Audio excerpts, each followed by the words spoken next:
Hello and welcome students. आज हम करेंगे डिटर्मिनर वाले टॉपिक का पार्ट 2 और पार्ट 2 में हमारे पास होंगे क्वेश्चंस। यहाँ पर मैं क्वेश्चंस देके आपको ये नहीं बता रहा कि ये इनमें से क्वेश्चंस आपके एग्जाम में आएंगे और ये 8 क्वेश्चंस पढ़ लो, क्योंकि 8 क्वेश्चंस पढ़ना तो इनफ नहीं है। हालांकि मैं और क्वेश्चंस आपको बताऊंगा इसी टॉपिक से रिलेटेड। मेरे क्वेश्चंस सोल्व करवाने का मकसद, देखो क्वेश्चंस तो आप किसी भी गाइड में देख लोगे, कहीं भी गूगल पे भी आप देख सकते हो, कहीं से भी आप क्वेश्चंस देख लोगे। आपको बहुत सारे टीचर्स क्वेश्चंस की पीडीएफ भी प्रोवाइड करवा देंगे, 1000 important questions, very very important questions. तो ये सब हो सकता है। मेरा क्वेश्चन सोल्व करवाने का मकसद ये है कि हम कॉन्सेप्ट क्लियर करना चाहते हैं कि इस तरह के क्वेश्चंस अगर आएंगे तो हम क्या लॉजिक लगाएंगे और किस तरह से आंसर्स करेंगे, ताकि आप मजबूत हो जाओ पेपर करने के लिए। और जब आप क्वेश्चंस अटेम्प्ट करो तो आपको यहाँ से बहुत ज़्यादा हेल्प मिले, इसलिए। तो चलिए सोल्व करते हैं questions related to the topic of determiners. Determiners आपने अच्छी तरह से पढ़ लिए होंगे और सॉल्व करते हैं क्वेश्चंस। गंगा इज, वैसे गंगा को गेंजिस भी बोलते हैं इंग्लिश में, मैंने हिंदी में जैसे बोलते हैं वैसे लिख दिया। Ganga is sacred river. तो आर्टिकल आपने पढ़े होंगे, गंगा, गंगा, यमुना, ब्रह्मपुत्र, हिमालय, अरावली, ऐसे करके हम द लगाते हैं क्योंकि वो एक ही है। तो the Ganga is sacred river, ये नाउन फ्रेज है। Sacred river is a sacred river, एक नदी है, गंगा तो एक ही नदी है। ये one of its kind, unique है, एक ही है, इसलिए हम द लगा रहे हैं। और ये इसलिए लगा रहे हैं क्योंकि एक नदी है, इसलिए ए लगाएंगे, ए मतलब one, A sacred river. The Ganga is a sacred river. Dog is faithful animal. अब यहाँ डॉग, केवल एक डॉग की बात नहीं हो रही है, यहाँ डॉग की पूरी प्रजाति की बात हो रही है। तो जब पूरी प्रजाति की बात करते हैं तो हम द लगाते हैं। द डॉग इज, और फिर एक बात, फेथफुल एनिमल सिंगुलर है, a faithful animal. The dog is a faithful animal. फिर आप देखो, आई नीड पेन, तो उसने स्पेसिफाई तो कहा ही नहीं है कि भाई I need the red pen. I need, अगर यहाँ पे रेड होता तो वो बोलता I need the red pen. Specified तो कहा ही नहीं है, ऐसा कुछ सेंटेंस में है नहीं जिससे पता चले कि कहने वाले और सुनने वाले को उसके बारे में पता है। उसको तो कोई सा भी पेन चाहिए, तो वो कहेगा आई नीड ए पेन, एक पेन दे दो, चाहे कोई सा भी दे दो, I need a pen. This poet is Kalidas of India. अब किसी को किसी से कंपेयर करते हैं, किसी दूसरे आदमी को या चीज़ को जब एक दूसरे से कंपेयर करते हैं, जनरली वो बड़ा आदमी होता है जिससे कंपेयर करते हैं किसी छोटे आदमी को। ये पोइट जिसको ज़्यादा लोग जानते नहीं है, वो इतना बड़ा है कि उसको कालिदास से कंपेयर किया जा रहा है। तो अपन लगाते हैं द, और उस द को द नहीं बोलते बल्कि उसको बोलते हैं the. The and the. The potato, the onion, the Kalidas of India. और ये जो दा बोलते हैं यहाँ हिंदुस्तान में, ये बिल्कुल ही गलत है। The, this poet is the Kalidas of India. When you compare Kalidas with other poets, this poet is the Kalidas of India. अब है same person came to my house. Sentence को देखने से, इसका मीनिंग निकालने से ये पता चल रहा है कि जिस पर्सन की हम बात कर रहे हैं उसका रेफरेंस पहले आ चुका है, कॉन्टेक्स्ट में उसका रेफरेंस पहले आ चुका है, और उसी पर्सन की बात की जा रही है, और कहने वाला और सुनने वाला उसको जानता है। Same person came to my house, the person you are talking about, the person you met with him yesterday, and the person you're talking about, you met with that person yesterday. The same person came to my house. The same person came to my house, क्योंकि वो non है, identified है, इसलिए। These aren't my books, ये मेरी books नहीं है। Did I, अब आप इंग्लिश के टीचर बनना चाह रहे हो, सीनियर टीचर बनना चाह रहे हो, तो इतनी इंग्लिश आपको आनी चाहिए कि हर एक शब्द का मैं हिंदी अनुवाद करने नहीं बैठा रहूँगा, क्योंकि हम यहाँ हिंदी ट्रांसलेशन की क्लास नहीं ले रहे हैं। We are going to become a teacher of English. So इतना तो हमें कैपेबल इनफ होना चाहिए कि हमको दीज आरंट माई बुक्स। अब इन सेंटेंसेस में, इन क्वेश्चंस में ऐसा कोई भी वर्ड नहीं है जिसका मीनिंग आपको नहीं आता हो। तो आप ये एक्सपेक्ट मत करना कि मैं हर एक वर्ड का हिंदी अनुवाद बताने बैठा रहूँगा, बहुत लंबा टाइम खिंच जाएगा और आपका टाइम वेस्ट होगा। तो चलिए देखते हैं, दीज आरंट माई बुक्स। मेरे ख्याल से आप इन सब का मीनिंग समझते होंगे, और अपन सीधे ही आंसर पे फोकस करते हैं। और आंसर क्यों आया इस पे फोकस करते हैं। These aren't my books, did I take of yours. अब जिस बुक में से, जिस जगह से मैंने इस क्वेश्चन को लिया है, वहां पे आंसर की में लिखा हुआ है सम, ठीक है। तो अब आप क्या करोगे, वहां पे सम लिखा हुआ है, और आपने ये पढ़ा होगा कि जब क्वेश्चन होता है, पहली बात जब क्वेश्चन होता है तो हम एनी यूज करते हैं। Did I take any of yours? बिल्कुल सही है। और एक बात, जब एनी यूज करते हैं तो वो जो अमाउंट होता है वो अनस्पेसिफाइड होता है, वो पता नहीं होता कि कितना है, वो अननोन होता है, तब हम एनी यूज करते हैं कि did I take any of yours, क्या मैंने तुम्हारी बुक्स में से तो नहीं ले ली है कुछ, पता नहीं है कुछ कितनी कुछ है। इसलिए सम तो पॉजिटिव सेंस देता है, सम तो क्या देता है, पॉजिटिव सेंस देता है। तो यहाँ पे सम से ज्यादा एनी ठीक लग रहा है। अब प्रॉब्लम ये थी कि उस क्वेश्चन में 4 ऑप्शंस में सम भी था और एनी था, और ये वही डिलीट होने वाले क्वेश्चंस में से है। तो मेरी तरफ से तो मैं इसमें एनी मानूंगा, क्योंकि इसमें एनी ज़्यादा सही है और क्वेश्चंस में आपको एनी करना चाहिए। और जब अनस्पेसिफाइड अमाउंट आए, आपको पता नहीं हो कि कितना अमाउंट है, कितनी क्वांटिटी है, कितना नंबर है, तो आप एनी यूज़ करो। अगर ऑप्शन में एनी है ही नहीं तो आप सम को कंसिडर कर सकते हो, अदरवाइज आपको एनी करना है। These aren't my books, did I take any of your. अब नेक्स्ट सेंटेंस देखो, his father was going to school. His father was going to school, school जा रहे हैं पिताजी, और स्कूल की बात हो रही है। तो मैंने ये डिटर्मिनर का जो फर्स्ट वीडियो था उसमें मैंने आपको बताया था कि स्कूल हुआ, कॉलेज हुआ, हॉस्पिटल हुआ, टेम्पल हुआ, इनमें इनकी बिल्डिंग्स में, ऑफिस की बिल्डिंग हुई, इनमें अगर आप प्राइमरी पर्पस के लिए जाते हो तो फिर आपको आर्टिकल यूज करने की जरूरत नहीं है। For example, if you going to the school to study और to teach, you don't have to use the article at all. अगर आप मंदिर पूजा करने जा रहे हो तो आपको आर्टिकल यूज नहीं करना है। अगर आप हॉस्पिटल इलाज कराने जा रहे हो, या फिर आप ही डॉक्टर हो, या फिर आप ही पेशेंट हो, तो आपको आर्टिकल यूज करने की जरूरत नहीं है। लेकिन अगर आप सेकेंडरी पर्पस के लिए जाते हो तो आपको आर्टिकल यूज करना पड़ेगा। स्कूल का प्राइमरी पर्पस क्या है, पढ़ना और पढ़ाना। तो पिताजी स्कूल जा रहे हैं तो ऑब्वियसली पढ़ने तो जा नहीं रहे होंगे, और पढ़ाने भी नहीं जा रहे होंगे, या तो बच्चे से मिलने जा रहे हैं, या प्रिंसिपल से मिलने जा रहे हैं, या फिर हो सकता है बच्चे का लंच बॉक्स देने जा रहे हैं। तो ये सेकेंडरी पर्पस है, अब आपको आर्टिकल यूज करना पड़ेगा। His father was going to a school नहीं कर सकते, क्योंकि ए तो तब करते, देखो एन तो कर ही नहीं सकते क्योंकि एन स्कूल होता नहीं है। स कॉन्सोनेंट है, यहाँ पे वावल होता है आ, इ, ई, उ। जब एन करते तो एन को तो हटा दो।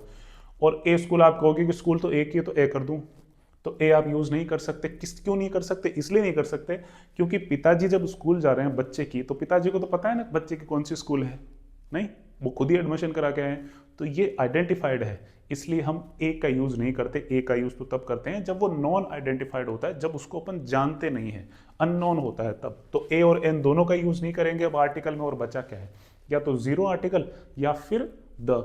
अब जीरो आर्टिकल के लिए तो मैंने आपको मना कर दिया कि नो आर्टिकल नहीं आएगा, यहाँ पे आर्टिकल यूज करना पड़ेगा। नो आर्टिकल तो कब आता, जब स्कूल के प्राइमरी पर्पस के लिए वो जाते हैं। यहाँ प्राइमरी पर्पस नहीं है, पढ़ना पढ़ाना नहीं है, यहाँ तो वो बच्चे से मिलने या किसी और काम से जा रहे हैं, इसलिए आप यूज करो द ही बचा है। केवल इतना लॉजिक आपके पास होना चाहिए, फिर ये पक्की गारंटी है कि आपका क्वेश्चन बिल्कुल भी गलत नहीं होगा, पूरे कॉन्फिडेंस के साथ आप करोगे। His father was going to the school, ठीक है। अब देखो, your letter makes interesting reading. Interesting reading ये फिर से नाउन फ्रेज है, और इंटरेस्टिंग रीडिंग जो नाउन फ्रेज है वो क्या है, क्या सेंस दे रहा है, सिंगुलर या plural? Obviously singular, singular sense दे रहा है। तो सिंगुलर सेंस ये दे रहा है, तो सिंगुलर सेंस के लिए ए और एन यूज करते हैं। Your letter makes an interesting reading, your letter makes an interesting reading, पढ़ने में अच्छा है आपका letter, your letter makes an interesting reading.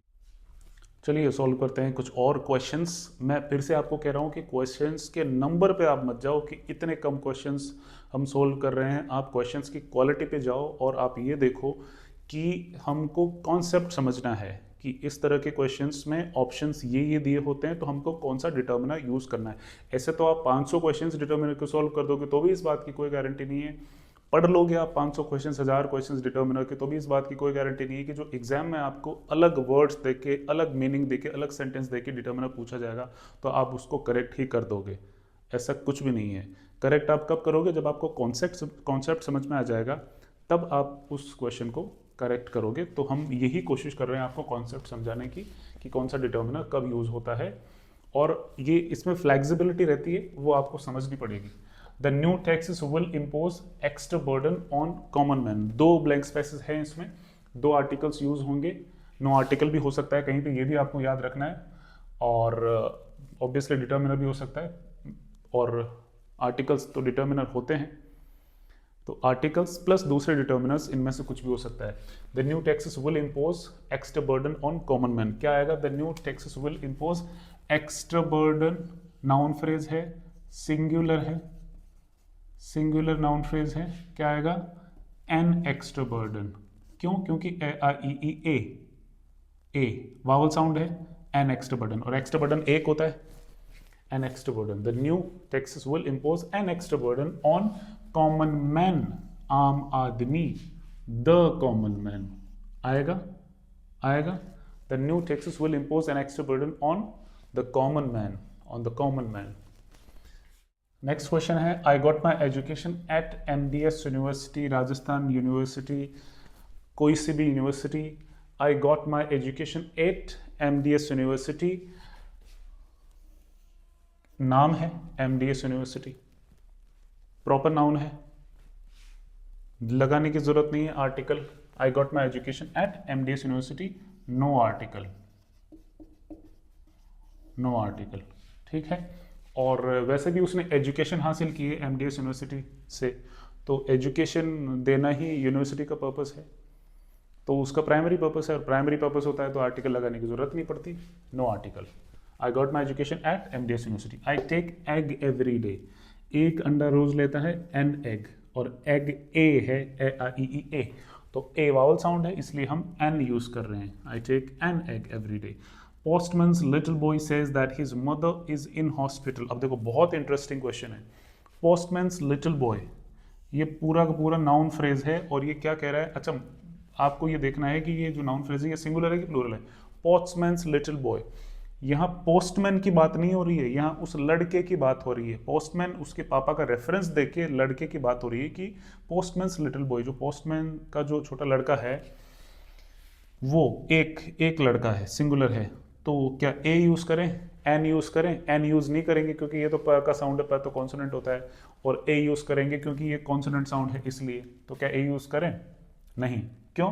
क्योंकि अगर हम जानते हैं कि पोस्टमैन कौन है और पोस्टमैन का छोटा लड़का है तो वो आइडेंटिफाइड है, इसलिए हम यूज करेंगे the postman's little boy says that his mother is in hospital. Is in the hospital लगा दूं? बिल्कुल नहीं। क्यों? क्योंकि हॉस्पिटल के प्राइमरी पर्पस के लिए वो है हॉस्पिटल में, मदर बीमार है इसलिए हॉस्पिटल में है, हॉस्पिटल का काम ही यही होता है, पेशेंट्स और डॉक्टर्स वहाँ रहते हैं, तो no article. The postman's little boy says that his mother is in hospital, article लगाने की कोई जरूरत नहीं है। Everywhere man has cut down forests, अब देखो everywhere man has cut down forests, man से पहले क्या करेंगे? ये मैन एक आदमी की बात नहीं कर रहा है, ये आदमी की पूरी जाति की बात कर रहा है, सभी आदमियों की बात कर रहा है, आर्टिकल लगाने की कोई जरूरत नहीं है ऐसे केस में। एवरीवेयर मैन इज मॉर्टल, ऐसे थोड़ी बोलते हैं कि द मैन इज मॉर्टल, नहीं, मैन इज मॉर्टल, तो everywhere man has cut down forests. वैसे ये एवरीवेयर नहीं भी होता तो भी आर्टिकल हम नहीं लगाते, नियम वही रहता है। मैं आस्क यू क्वेश्चंस, तो मैं तुमको कुछ क्वेश्चंस पूछ सकता हूं, तो मैं जब तुमको कुछ क्वेश्चंस पूछूंगा तो अच्छी खासी मात्रा में पूछूंगा, पॉजिटिविटी के साथ मैं बोल रहा हूं कि मैं आपको कुछ क्वेश्चंस पूछूं, अगर आप बुरा नहीं माने तो वो पॉजिटिविटी है। पॉजिटिविटी जब होती है तो तब हम, वैसे तो क्वेश्चंस में मैंने अभी अभी आपको बताया इसी वीडियो में कि वैसे तो क्वेश्चंस में एनी यूज करते हैं, लेकिन यहाँ एनी यूज नहीं करेंगे। और अब आपके पास है फ्यू, तो फ्यू में से फ्यू, अ फ्यू और द फ्यू, तो देखो फ्यू तो देता है नेगेटिव सेंस, तो फ्यू क्वेश्चंस तो ऐसा है कि भाई कुछ क्वेश्चंस पूछ के चलो निकल लो यहाँ से, तो ऐसा सेंस तो इसमें है नहीं।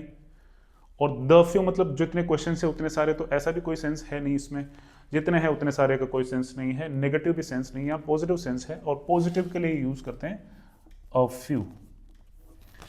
मे आई आस्क यू, अगर आप सम यूज करते हैं, मैं I ask you some questions, तो बिल्कुल भी गलत नहीं है, एकदम करेक्ट है। मैं आस्क यू सम क्वेश्चंस, कोई प्रॉब्लम नहीं, एकदम सही है, लेकिन सम ऑप्शन में नहीं है। आपके पास ऑप्शंस है few, a few, the few और लिटिल या नो आर्टिकल, ऐसा कुछ है, तो आप यूज करेंगे अ फ्यू, क्योंकि अ फ्यू पॉजिटिव सेंस देता है। फिर बता देता हूं मैं, फ्यू नेगेटिव सेंस देता है, बिल्कुल न के बराबर, नेग्लिजिबल, और सेंस का ध्यान रखोगे, नेगेटिव सेंस देना चाहिए, तब आप फ्यू यूज करोगे। उसके बाद ए फ्यू होता है थोड़े ज्यादा, मतलब अच्छी खासी मात्रा में, पॉजिटिव सेंस देता है। और द फ्यू होता है जितने हैं उतने सारे के सारे, तो जितने हैं उतने सारे के सारे का तो इसमें सेंटेंस में पता ही नहीं चल रहा है, इसलिए नहीं यूज करेंगे, अ फ्यू करेंगे पॉजिटिव सेंस देने के लिए। नेक्स्ट क्वेश्चन से आपको समझ में आ जाएगा। I am sorry I have friends, I am sorry I have friends, तो वो पहले ही बोल रहा है कि आई एम सॉरी, मतलब वो बुरा फील कर रहा है, मतलब नेगेटिविटी है इस सेंटेंस में कि मुझे माफ करना मेरे कम ही दोस्त हैं, मतलब अच्छी खासी मात्रा में नहीं है, पॉजिटिव सेंस नहीं दे रहा है। और द फ्यू का यहाँ कोई सेंस है नहीं, क्योंकि द फ्यू तो तब आता जब पीछे कोई रेफरेंस होता, और उतने हैं उतने सारे के सारे। The few friends I have, the few friends I have become my enemies, जो दोस्त मेरे थोड़े से भी थे वो भी मेरे दुश्मन बन गए, तो मैं रेफरेंस देके बोल रहा हूँ कि वो जितने थे उतने सारे के सारे बन गए, तब द फ्यू आएगा। तो इसमें क्या करोगे आप, नेगेटिव सेंस में क्या यूज करोगे, बहुत कम है, थोड़े हैं, ऑलमोस्ट नहीं मान लो आप तो। I am sorry I have few friends, बहुत कम दोस्त है, न के बराबर है, नेग्लिजिबल, नेगेटिव सेंस दे रहा है, इसलिए हम यूज करेंगे फ्यू। ऐसे ही little, a little, the little का है, लिटिल मतलब न के बराबर, नेगेटिव सेंस, अ लिटिल मतलब थोड़ा सा, please give me a few water. अच्छा, ये सेंटेंस में अपन ने ए फ्यू लगा दिया, पीछे अपन ने वाटर पढ़ा ही नहीं, please give me a few apples लगा देता हूं मैं यहाँ पे, काउंटेबल है और वाटर अनकाउंटेबल है, इसलिए इसमें फ्यू नहीं लगाएंगे। फ्यू तो काउंटेबल के साथ होता है और लिटिल अनकाउंटेबल के साथ होता है। गलती हो गई अपने से, अपन ने वाटर को देखा ही नहीं, अपन ने इधर से ही सॉल्व कर दिया। ऐसे आपको जल्दबाजी नहीं करनी है। Please give me a few apples, please give me a few apples. और अब इसको समझते हैं वाटर के सेंस में। तो please give me water, positive sense में क्या यूज करेंगे, a little water, please give me a little water, a little water, थोड़ा पानी दे दो, पॉजिटिव सेंस में। Please give me a few apples, positive sense में। Please give me a little water, positive sense में।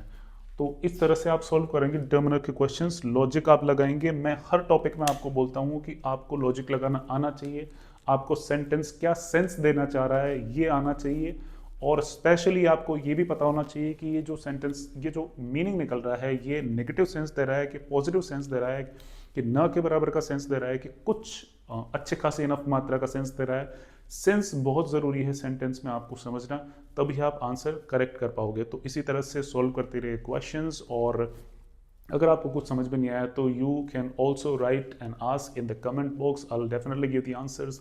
Thank you so much for watching the video. Please like the video if you really liked it. Thank you so much for watching.